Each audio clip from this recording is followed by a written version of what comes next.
Greetings, Earthlings. Welcome back to Podcastage Deuce. My name is Bandrew, and this is a test video. This last week, I got an email from Zach Talks Tech asking about shotgun microphone placement and how to improve the audio quality of his Rode VideoMic Pro R Plus, which I have set up right here. Let's go ahead and measure the distance at about 9 inches away from my mouth, positioned directly beneath the frame, which is how he has his microphone set up. Now, right now, I am in my living room, which has no audio treatment because at the time, his room did not have audio treatment, and I wanted to demonstrate how it sounds in this scenario. Now, just for comparison's sake, I have the microphone set above my head. Let's go ahead and measure how far away from my mouth it is.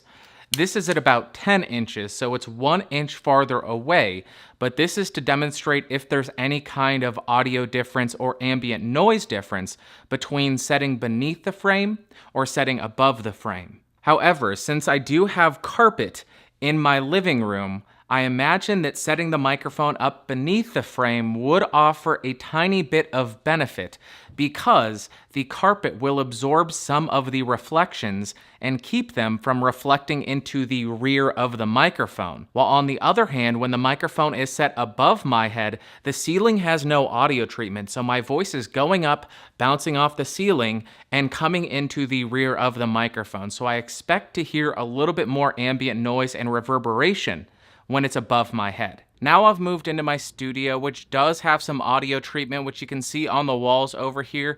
It is not completely treated, but it is much deader, or much more dead, than my living room. Right now I have the shotgun microphone about 10 inches above my head. Let me go ahead and measure.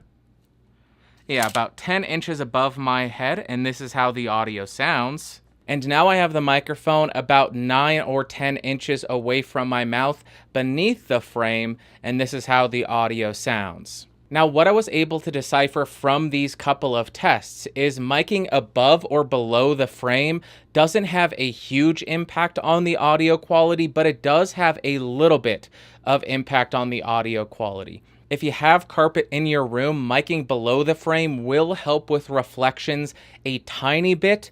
Not a tremendous amount, but a tiny bit. And if you mic above your head, you will get reflections off the ceiling and it will add a little bit more reverberation. Now, with all of that being said, I simply don't think that the Rode VideoMic Pro R Plus is going to give you similar quality to a higher-end studio condenser microphone like the NTG3 or the MKH416. And I think the reason for that is this is a compact shotgun microphone that's meant to sit on top of your DSLR and maybe improve the audio quality a little bit. But it really seems to work best in a vlogging situation where your camera has stereo microphones, so it will pick up a bunch of ambient noise, and this will go ahead and just hone in on your voice or whatever's right in front of it, rather than picking up everything that's going on around you. Now, as far as finding a studio shotgun microphone to connect directly to your camera, that may be a little bit difficult because your camera likely doesn't have an XLR port.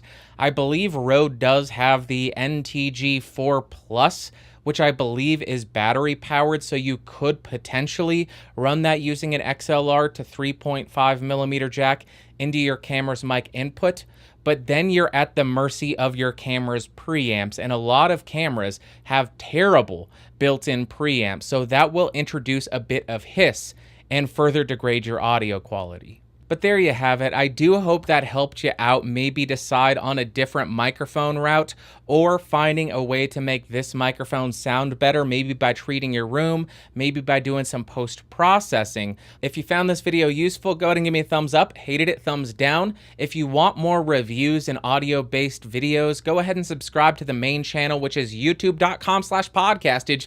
Don't know why I'm pointing like that, but you can subscribe over there. You can also become a member over there and request some test that you want me to do on the Podcastage 2 channel. But until then, I'll see you next time. Thanks for watching. Bye.